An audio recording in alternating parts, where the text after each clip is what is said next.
BFM Business, BFM Crypto, le club. Et donc un deuxième pays, en l'occurrence la République centrafricaine, accepte le Bitcoin, fait du Bitcoin sa monnaie légale, aux côtés, vous le disiez, du franc CFA. Louis. Conséquence fiscale très intéressante. La France n'a là non plus pas rappelé son ambassadeur. Ce qui voudrait dire que Bitcoin pourrait changer de statut légalement et devenir une monnaie, puisque Bitcoin a cours légal maintenant dans 2 pays. La France n'a pas réagi sur cette nouvelle, ce qui veut dire que Bitcoin ne pourrait peut-être plus être une crypto-monnaie, mais simplement une monnaie. Donc faisons attention à ces possibles conséquences. Oui, alors vous avez en face de vous un conseiller en gestion de patrimoine, intéressant, Fidelity, qui ouvre les plans d'épargne retraite sur Bitcoin. Ça doit vous faire rêver, Louis. Ça me fait pas rêver, j'ai déjà jaloux. Non, vous êtes jaloux. Pas du tout jaloux. J'ai demandé justement à un gestionnaire d'actifs, à une banque, déjà de faire un PER titre. Je peux pas dire qui c'est. Et donc je sais que le PER titre avance. Plan d'épargne retraite, PER. Plan d'épargne retraite, exactement. Et je lui ai dit, mais surtout l'étape d'après, il faut viser l'étape d'après. C'est-à-dire faire un PER titre, un plan d'épargne retraite titre, c'est bien, mais il faut aussi viser avec un dépositaire, et on pourrait l'avoir avec la banque de Lubac par exemple, un dépositaire qui pourrait nous faire la partie crypto. Et pour moi, qui a une vision long terme, retraite long terme, eh bien la crypto peut tout à fait venir compléter une épargne classique en titre. Oui, je veux bien, mais sauf que c'est de moins en moins diversifiant le Bitcoin, puisque le Bitcoin suit le Nasdaq. Donc ça sert à quoi ? Autant mettre du Nasdaq pour préparer sa retraite, oui. Parce que la différence, c'est que là, on n'a pas eu de halving depuis qu'on parle de ça. C'est-à-dire que si on regarde ces éléments avec une toute petite lunette, effectivement, on a une volatilité qui est forte et on a une corrélation avec le Nasdaq. Prenons comme tout temps d'investissement, le temps d'investissement est un temps long, et à ce moment-là, on verra une décorrélation. Ou je me trompe, et on aura une corrélation, mais on a peut-être d'autres actifs. Et malgré tout, cette thématique crypto continue de se démocratiser. Certains CGP s'y mettent même. On a à nos côtés un conseiller en gestion de patrimoine traditionnel devenu cryptophile, Louis-Alexandre de Froissart. Vous vous y êtes mis, vous vous êtes retroussé les manches, et désormais vous êtes pionnier dans cet univers crypto, au cœur de l'écosystème des conseillers en gestion de patrimoine.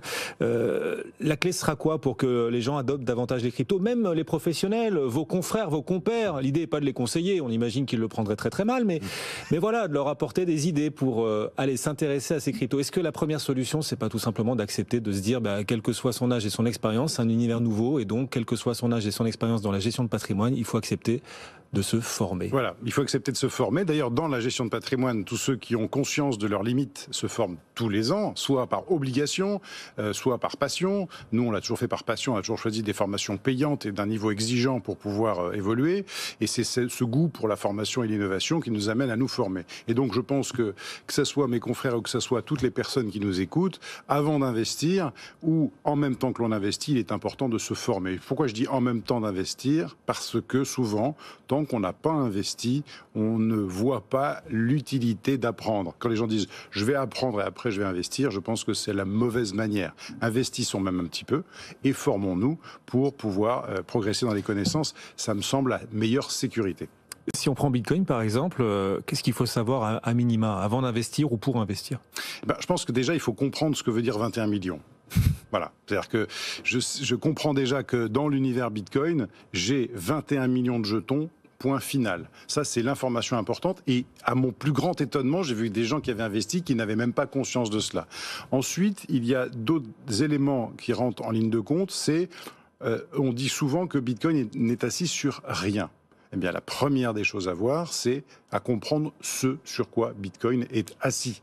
Et en fait, c'est la proposition de Bitcoin, c'est une manière évidente et nouvelle de transférer l'information la plus importante qui est la valeur d'une personne à une autre, peer-to-peer, on a connu Napster, et ceci sans tiers de confiance avec une sécurité absolue. Et c'est cette capacité de calcul, cette monnaie commune qui apporte l'ensemble de ces éléments. Il faut comprendre un minimum ces choses-là, ce que c'est que le hash, ce que c'est que la cryptographie asymétrique, ce qui est l'asymétrie de l'information entre clés privées et clés publiques. Et déjà là, on en sait beaucoup plus que plus de 50% des gens. Bon, ouais, mais c'est une mutation culturelle. Dans l'univers de la gestion de patrimoine, on est loin de tout ça.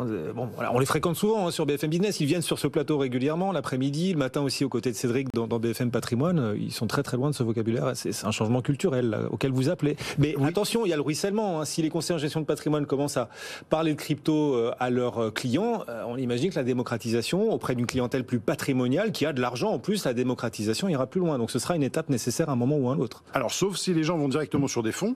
Ah oui. Ce qui n'est pas notre pari. Et enjambe les CGP. C'est une question de survie aussi peut-être pour les CGP d'ailleurs. Peut-être, mais en tout cas, même les CGP aujourd'hui sont très demandeurs de fonds, de solutions où ils n'ont pas besoin de se former outre mesure pour comprendre. Nous, notre pari, c'est de comprendre et de faire comprendre à nos clients. Alors que j'ai beaucoup de confrères qui disent simplement, on attend que des fonds nous permettent d'investir dans les cryptos.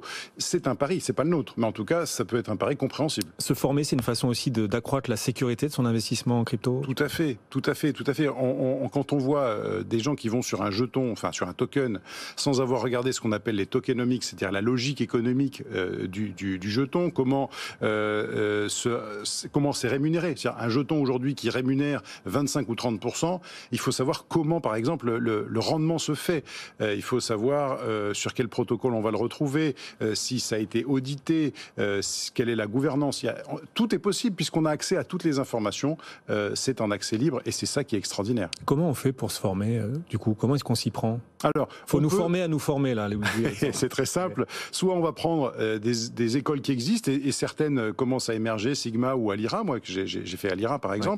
Sont vraiment des formations institutionnelles. Et puis, il y a ce qu'on appelle le DIOR, c'est Do Your Own Research, c'est-à-dire faites vos propres recherches avant d'aller investir. Et ça, c'est vraiment la clé. Si vous devez retenir une information aujourd'hui, c'est de faire vos propres recherches avant chaque investissement. Ouais, je veux bien, mais enfin, quand on entend que 8% des Français ont investi en crypto, vous croyez que 8% des Français savent ce qui se cache et comment fonctionne chacune des cryptos? Non, j'y crois pas une seconde. Je pense que dans ce pourcentage-là, ceux qui ont fait leurs propres recherches ont peut-être fait les investissements les plus intelligents et vont peut-être pas se retrouver avec une grosse surprise un matin. Ouais, Valentin, ouais. Moi, nous, à qui le dites-vous, nous on œuvre tous les jours justement à crypto pour continuer d'expliquer les blockchains, d'expliquer les protocoles, les tokenomics et les news. Donc oui, effectivement, je sais pas la proportion sur les 8%, mais probablement ceux qui ont fait leurs recherches sont parmi les mieux lotis de ces 8%. Ouais. L'odyssée de l'adoption des cryptos, ça passe par une meilleure formation et vous l'avez, Louis-Alexandre, parfaitement décrit. Faudrait peut-être même former ceux qui tentent d'arnaquer les autres. Dans l'univers des cryptos, il y a encore beaucoup d'arnaques, mais alors dans l'univers des arnaques, on a des sacrés poissons. Vous pouvez nous raconter un truc? Voilà, c'est DeFiZid. C'est sur un protocole de DeFi, donc de finance décentralisée. On a un hacker qui arrive et qui trouve une faille dans la pool de liquidité. Donc il construit un smart contract pour aller faire ce qu'on appelle un pré-flash, un flash loan, et avec ça, il va remplir la pool de liquidité. Il va prendre l'erreur, il va prendre 1 million quand même. Il dérobe 1 million à la plateforme.